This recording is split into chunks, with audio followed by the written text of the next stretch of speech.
Hello student, कैसे हैं आप सब लोग। आई होप आप लोग अच्छे होंगे। और बहुत से बच्चों को इस क्वेश्चन में डाउट आता है, जो रियल नंबर हमारा चैप्टर है फर्स्ट क्लास 10th में। इसमें बच्चों को ये डाउट आता है कि सर ये यूक्लिड डिवीजन वाले क्वेश्चंस हम कैसे अटेम्प्ट करते हैं, किस तरीके के क्वेश्चंस होते हैं। देखो, सबसे पहले आपको ये समझना है यूक्लिड डिवीजन लेमा से क्वेश्चन आते कैसे हैं।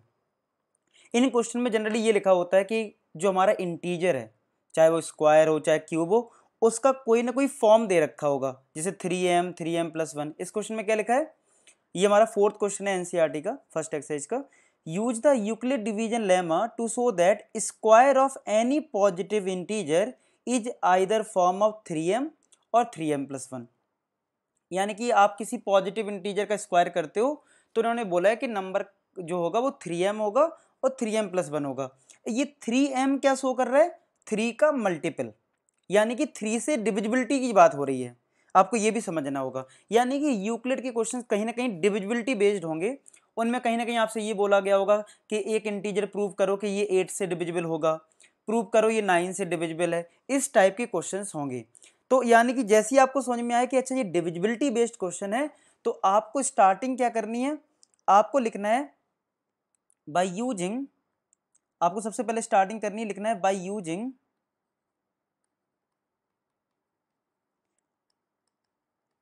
Euclid division lemma, by using Euclid division lemma a equal to b q plus r. ये सबसे पहले आपको लिखना है। सबसे पहले मतलब इस टाइप का कोई क्वेश्चन आपको समझ में आ जाए, अच्छा ये यूक्लिड वाला क्वेश्चन आ गया है, तो आपको a equal to b q plus r से स्टार्ट करना है, जिसमें b तुम्हारा जो होता है वो डिवाइजर होता है। क्या होता है, a तुम्हारा डिविडेंड होता है, b तुम्हारा डिवाइजर, q तुम्हारा कोएफिशिएंट, r रिमाइंडर। तो तुम्हें यहाँ पे कहीं ना कहीं 3 का मल्टीपल लाना है, यानी कि 3 से डिविजिबिलिटी लानी है। तो इसका मतलब तुम b को 3 पुट कर दो, b को तुम 3 पुट कर दो।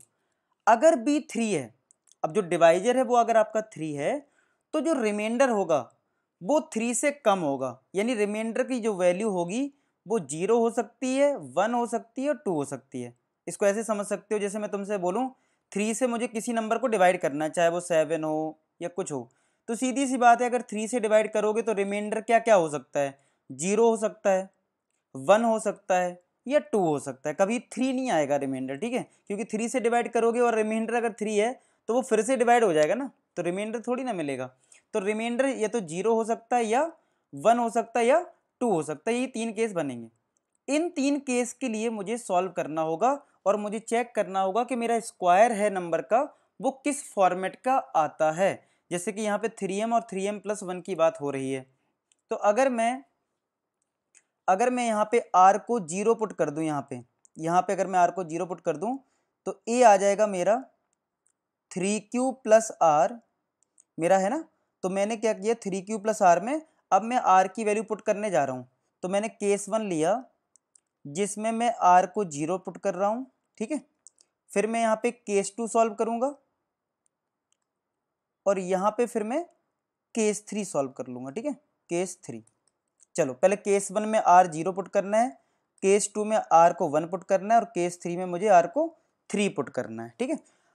अच्छा, r को 0 कहाँ पुट करोगे, ये जो तुम्हारा a इक्वल टू 3q+r है, तो यहाँ पे आ जाएगा a is equal to 3q+r। r की वैल्यू कितनी है, 0, तो यानी a तुम्हारा आ जाएगा 3q। a कितना आ गया, 3q आ गया। अब तुमसे क्या बोला है, square of any positive integer, यानी कि पॉजिटिव इंटीजर का क्या करना है हम लोगों को, स्क्वायर कर देना है। तो यहाँ पे स्क्वायर कर लीजिए। अगर पेपर में मान लो तुमसे क्यूब पूछा जाए तो क्यूब कर देना, तो ये बन जाएगा 9q²। अब ये 9q² आ गया, लेकिन तुम्हें तो लाना है इसमें क्या, 3m के फॉर्मेट में या फिर 3m+1 के फॉर्मेट में। तो क्या मैं 9q² को 3 × 3q² लिख सकता हूँ। आई होप सब लोग समझ रहे होंगे 9q² आएगा। लेकिन अगर ये 3 इंटू कुछ आ गया तो मैं इसको लिख सकता हूँ कि ये 3 का मल्टीपल है, यानी कि m की वैल्यू मैंने मान ली कि ये 3q² है। तो ये मैंने प्रूव कर दिया कि मेरा जो स्क्वायर है इंटीजर वो 3m फॉर्मेट का है। हम ये लिख देते हैं where 3m equal to 3q²। आया समझ में। चलो एक काम तो हो गया। अब आते हैं केस 2 पे। अब हमारा a था 3q+r, अब मैं रखने जा रहा हूँ r की वैल्यू 1। अब मैं आर की वैल्यू पुट करने जा रहा हूँ 1, तो यानी कि 3 क्यू प्लस 1 हो जाएगा। अब तुम्हें स्क्वायर करना पड़ेगा, तो स्क्वायर कर लेते हैं। 3 क्यू प्लस 1 स्क्वायर किया। ए प्लस बी का होल स्क्वायर क्या होता है? ए का स्क्वायर प्लस बी का स्क्वायर प्लस 2ab करोगे तो 6q आ जाएगा। तो क्या मैं इसको ऐसे लिख सकता हूँ 9q स्क्वायर, इस 6q को यहाँ बीच में लिख दो और प्लस का 1 अलग कर दो। अब आप बताओ इन दोनों में कॉमन क्या आ रहा है? एक इन दोनों में कॉमन देखो 3 मिल रहा है और एक q भी कॉमन मिल रहा है, तो ये बचेगा तुम्हारा 3q प्लस का 2 प्लस का 1। तो 3 के साथ जो भी नंबर आ रहा है यहाँ पे उसको मैं m मान लूंगा, तो 3m प्लस 1। और बता दो वेयर m इक्वल टू, हमने m किसको मान लिया इस बार? q टाइम्स 3q प्लस 2 को हमने m मान लिया। तो देखो इस बार हमारा स्क्वायर ऑफ इंटीजर जो है वो किस फॉर्मेट का आ गया? 3m plus 1। और तुमसे बोला भी गया था क्वेश्चन में कि स्क्वायर जो होगा या तो वो 3m फॉर्मेट का आएगा या 3m प्लस 1 का।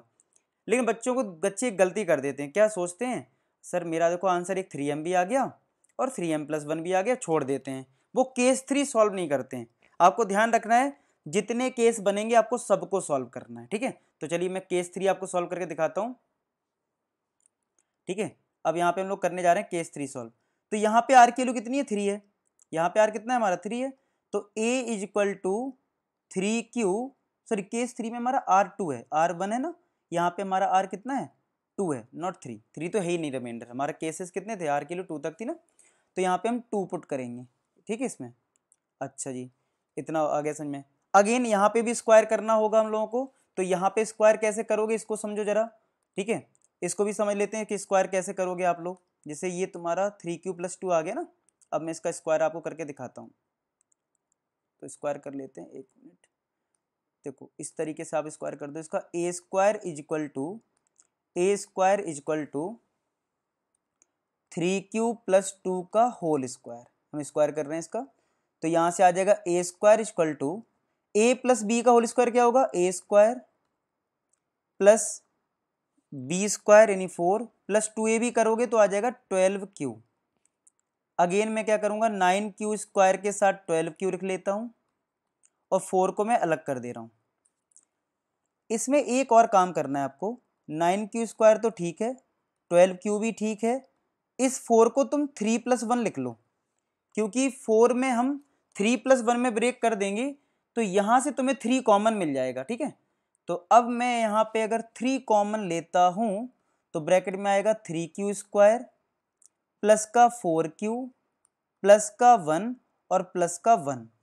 तो ये बना दोगे तुम 3, और जो भी 3 के साथ आया करे उसको m मान लो, 3 का मल्टीपल प्लस का 1। तो देखो इस बार भी तुमने स्क्वायर करा, क्या तुम्हें 3m प्लस 1 मिल गया। और बता दो कि मेरा जो m है यहाँ पे, वेयर m इक्वल टू क्या है मेरा m? 3q स्क्वायर प्लस का 4q प्लस का 1। आप बता दो कि m की वैल्यू मेरी है क्या आखिरकार। तो आप देख रहे हो आपके पास जितने भी केस थे इसमें आपने जो स्क्वायर किया है नंबर का वो 3 फॉर्मेट का ही मिल रहा है, चाहे वो 3m फॉर्मेट का मिल रहा हो या फिर 3m प्लस 1 का, इससे अलावा आपको कोई फॉर्मेट नहीं मिलेगा। यही क्वेश्चन में तुम्हें प्रूव करना है। तो पेपर में तीनों केस बनाने हैं, और बाकी आप मुझे नेक्स्ट वीडियो के लिए बता देना कि आपको किस पे वीडियो चाहिए, कौन सा क्वेश्चन आपको प्रॉब्लम कर रहा है, किस एक्सरसाइज का प्रॉब्लम कर रहा है, कमेंट सेक्शन में बताना। उस बेसिस पे मैं आपके लिए वीडियो बना दूंगा। तो मिलते हैं नेक्स्ट वीडियो, तब तक अपना ख्याल रखें। Bye bye to all.